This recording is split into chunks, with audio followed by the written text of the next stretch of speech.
Hola a todos, soy el profesor David Villar de la Universidad de Antioquia y bienvenidos a esta presentación sobre el manejo del dolor. Concretamente vamos a tratar el tema de la osteoartritis del perro. Para empezar, podríamos decir que el dolor viaja por múltiples vías y existen numerosos neurotransmisores que están implicados y por tanto lo ideal es paliarlo de una manera multimodal, tanto si es de tipo agudo como si es crónico. En este caso vamos a hablar sobre el dolor crónico y vamos a poner como ejemplo la osteoartritis del perro. En otras presentaciones también hablaremos de lo que es el dolor agudo y también, como ven ahí, de la analgesia perioperatoria, que básicamente pues consiste en todo aquello que vamos a hacer antes, durante y después de una intervención quirúrgica. Como verán, diremos que la mayoría de los anestésicos tienen poca o ninguna eficacia para quitar el dolor y que aunque el animal esté inconsciente, pues todas esas sensaciones dolorosas, por decirlo de alguna manera, se van a ir acumulando y después cuando el animal se despierta, pues se van a magnificar durante el posoperatorio, por lo que el objetivo de esa analgesia perioperatoria va a ser la de disminuir la intensidad y duración de ese dolor posoperatorio y prevenir que se instauren procesos de sensitización que lo que hacen es pues amplificar esas señales dolorosas. Si comenzamos hablando sobre el proceso de reconocimiento del dolor, podríamos decir que existe una fase de nocicepción y otra de percepción. En la primera ven que hay tres escalas, en la que en realidad intervienen tres neuronas. Podríamos hablar de una neurona aferente en la periferia que lo que va a hacer es transducir, es decir, convertir un estímulo nociceptivo en una señal eléctrica y como ven ahí en ese dibujo, esa señal va a transmitirla hacia la médula espinal donde va a hacer sinapsis con una segunda neurona que lo que va a hacer es modular esa señal, es decir, amplificarla o suprimirla, y de ahí va a pasar a una tercera neurona que ya está localizada dentro del encéfalo, desde donde se va a proyectar la señal a estructuras de la corteza cerebral y se produce el proceso de percepción, es decir, de reconocimiento consciente de ese estímulo y por supuesto emocional, porque el dolor siempre tiene un aspecto emocional tanto en el animal como en las personas.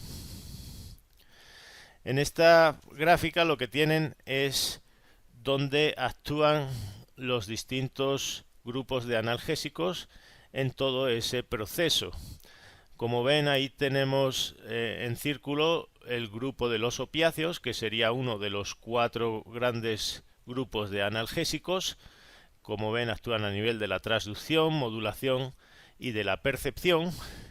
En esta otra diapositiva tenemos dos de los otros cuatro grandes grupos de analgésicos, como son los alfa-2 agonistas y los anestésicos locales, y existiría un cuarto grupo grande de analgésicos que son los antiinflamatorios y que también están ahí representados como NSAIDs, los antiinflamatorios no esteroideos y los que sí son esteroideos, que son los corticoides. Existe quizás la creencia equivocada de que el dolor no hay que quitarlo por el efecto protector que puede tener.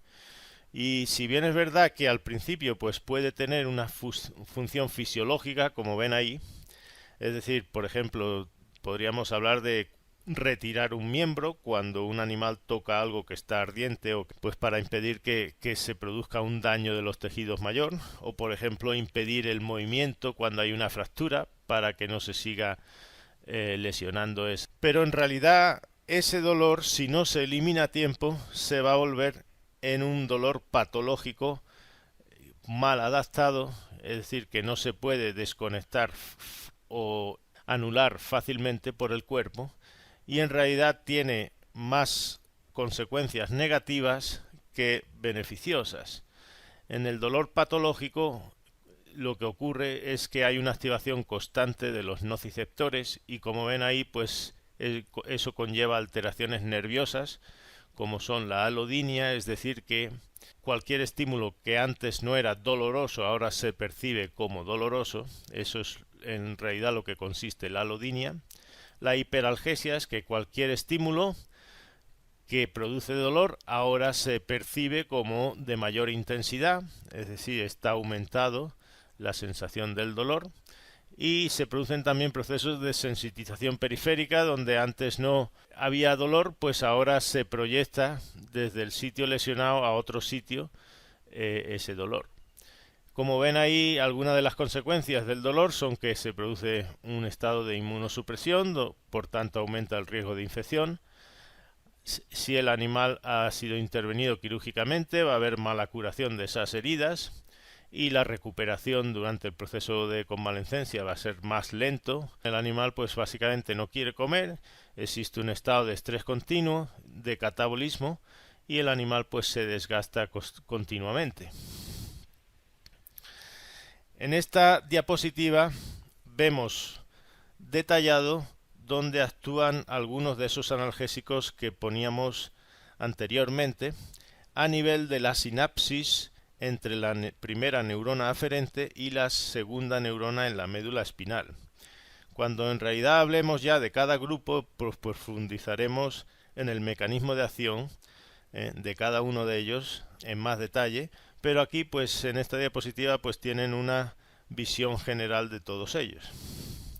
Como ven, los impulsos viajan por fibras C y A delta, y los axones de esas neuronas lo que van a hacer es liberar neurotransmisores excitatorios, como son el glutamato y la sustancia P, que van a pasar ese impulso pues a la segunda neurona de la médula espinal. Y como ven, hay sustancias como son los opiáceos que lo que van a hacer es impedir la liberación de esos neurotransmisores que son excitatorios.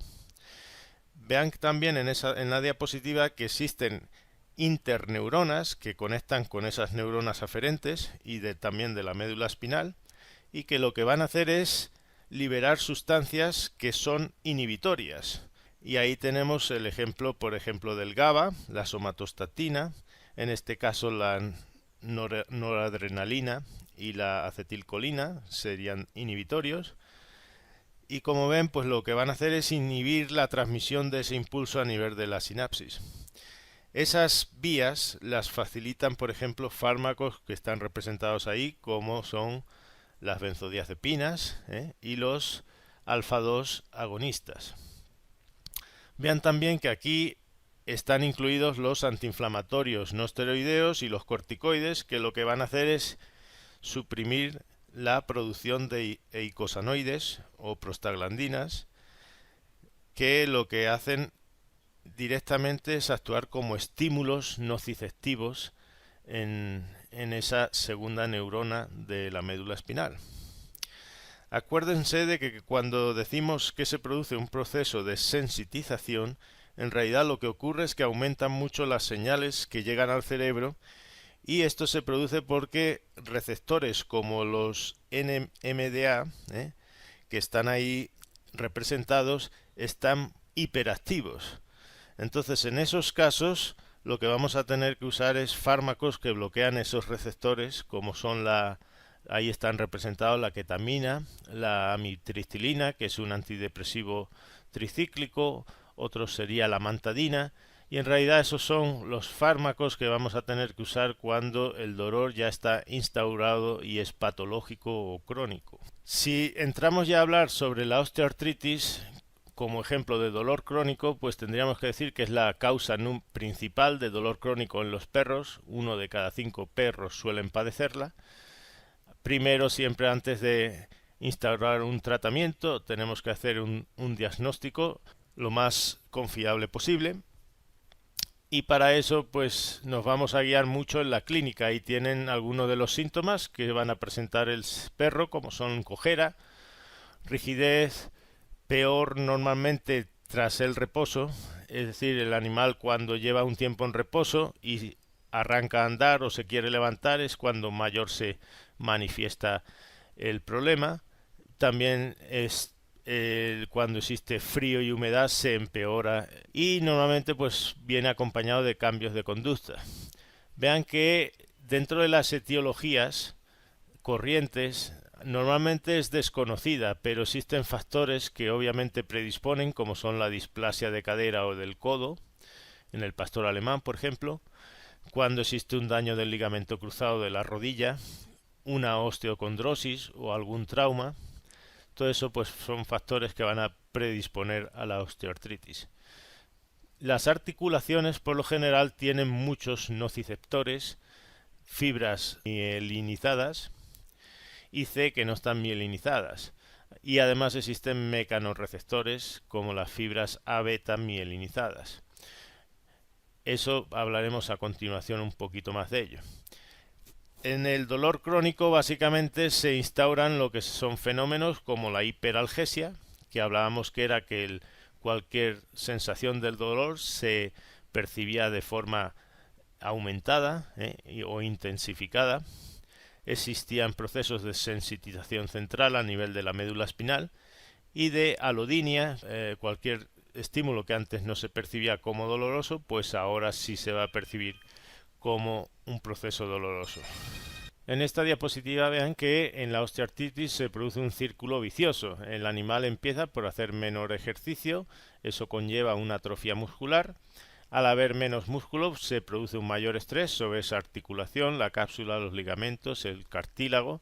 Ese cartílago progresivamente se va desgastando, se produce una liberación de mediadores de la inflamación que causan dolor y obviamente el animal llega a un momento que el cartílago se ha desgastado completamente, hay contacto directo hueso con hueso y en el hueso existen numerosos nociceptores y disminuye el umbral de nocicepción, se producen todos los procesos de hiperalgesia a nivel de esa articulación. Como ven en esta diapositiva, la incidencia suele ser mayor en perros cuanto de mayor peso, sobre todo si son obesos.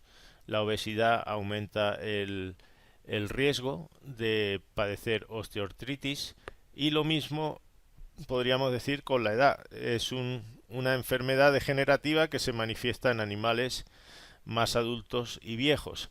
Como ven en esa diapositiva tenemos una articulación normal en la parte de la izquierda y en la parte de la derecha vean que se ha desgastado ese cartílago. Básicamente el hueso entra en contacto directamente uno con el otro y ahí pues eso es un proceso muy doloroso. Por tanto, en el manejo vamos a hablar de dos componentes, un manejo que sería médico y un manejo no médico, y en cada uno de ellos vamos a intervenir de distinta manera. En el manejo médico vamos a dar antiinflamatorios no esteroideos, vamos a poder administrar fármacos que son adyuvantes, ahora hablaremos de ellos, y vamos a administrar también condroprotectores. Con respecto al manejo no médico, vamos a hablar sobre la rehabilitación física, una dieta que es alta en un ácido graso poliinsaturado, que ahora hablaremos de él, el EPA, y también hablaremos sobre el control de peso. Como ven, el manejo, por tanto, podemos decir que es multimodal o multifactorial. Tenemos que atacar el dolor por distintas vías. La primera de ellas habíamos hablado sobre el control de peso. Lo ideal es tener un peso, pues que ni el animal esté muy flaco ni que esté obeso. Un peso normal intermedio. Si hablásemos de una escala de 1 a 5 como tienen en esta diapositiva.